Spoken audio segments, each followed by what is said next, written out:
It was a disappointing day, of course, on Sunday. How easy or otherwise has it been for you personally to deal with it, put it all behind you and focus totally on this weekend's game?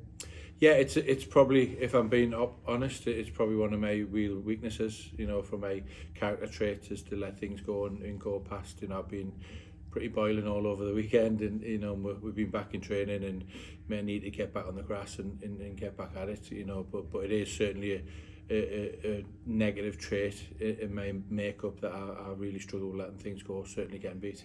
And but yeah, look, it's done its dusted. We can't do anything about it. Hindsight's a wonderful thing, and I'm sure we all thought we could have done better. It certain amount of things, every member of staff, every player, but unfortunately, I think I don't think we deserved to get beat on the day, but we did, and we've got to accept that and move on. I think that's probably the most frustrating thing. I think we're so close, and and probably deserved the very least to go into extra time. And when I reviewed it back as well, I didn't realise about the ball just on the pitch just beforehand, and then you look in the Wales game last night and it happened. The referee stopped the game, done a drop ball. So, obviously the referees dropped one there. But yeah, look, would that make any difference? I'm not too sure. I think the only thing that would probably guarantee it is went extra time, and then who knows after that. And you mentioned the training pitch there. What's the reaction from the players been like as far as training has been concerned? Yeah, really good. It's the only way you can, it's the only way, it's the only way we can move forward. It's got to be a couple of good training sessions, and I've had a really good one today. The atmosphere was really good. We've put to one side and moved on. The session was really intense, really aggressive, and it was it was good. It was good. It was exactly what you'd want coming back in after a defeat. Like I said, I think the performance was was probably maybe a 7 out of 10. We could have done a bit better, but I'm really proud of the players of getting this far. It's been a fantastic effort, and certainly I think we're representing Wales really well and representing our football club really well, and we played reasonably well on the day, and it could have went either way. And it was disappointing, of course, the 26 consecutive win run came to an end. As a standalone figure, that's pretty impressive. But the last time we lost in the Welsh Cup was March 2018. That's even more impressive. And it goes without saying you want to continue that this weekend.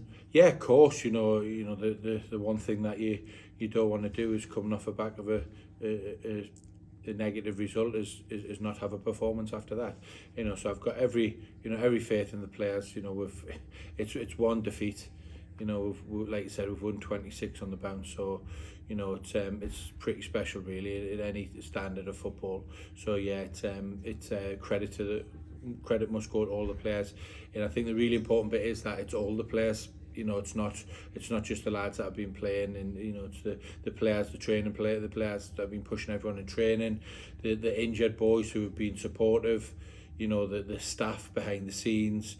A lot of it is just see myself and Sarge, but you've got Simon Spender, Simon Smith, Ruben, Phil, and more than that as well. Daniel. So we've got a lot of people behind the scenes working really hard, and at this moment in time we're just front and centre, but there's a lot of hard work goes on to what we've done, and the players have got to give the most credit for that. You've made minimal and sometimes no changes to the starting 11 for a number of weeks now. Based on the fact that we did lose last weekend, is that likely to continue this time round? Yeah, it won't have a bearing on whether, because I thought it'd be a different story if we had a really poor performance. I'll pick a team which I think is going to be best suited for the game on Saturday against the opposition, and we'll in the timings of it, and we'll go from there. So yeah, again, it's going to be very hard. We there's going to be people missing out of the squad completely because there's only 5 subs in the Welsh Cup.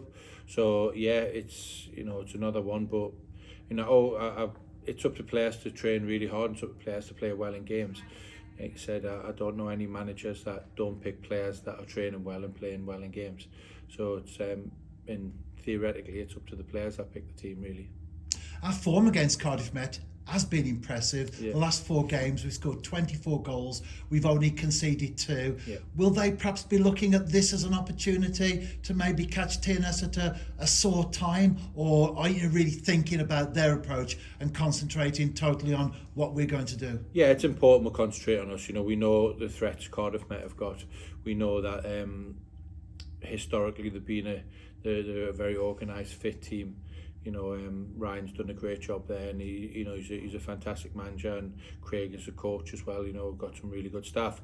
So yeah, we know it's not going to be easy. They're a real honest group of players, so they're going to give everything they can. They're no doubt they're going to come with a game plan, and no doubt they may think that. You know, but sometimes, you know, and I'd like to expect that from our players. In animals, it's most dangerous when it's been wounded. So we've obviously had a big kick in the teeth on Sunday, and would like to bounce back as aggressively and, you know, as positively as we can. But we're not like to. We've definitely got to. It's the players' jobs to do that, and the coaching staff to do that. So we've we've got to make sure that we're right up for it, and we're up for a tough game. You know, and again, it's a semi-final of a cup. We want to get into another cup final.